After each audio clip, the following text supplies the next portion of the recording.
When joining Etsy Kings, is a store already made given to the one joining, or is it step-by-step process and person joining, create ones from scratch?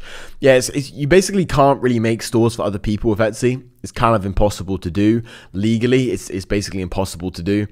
And it doesn't really work because I want to do the model of one store is not going to help you. You need 5. Like you need a lot of stores. Like you need a different way.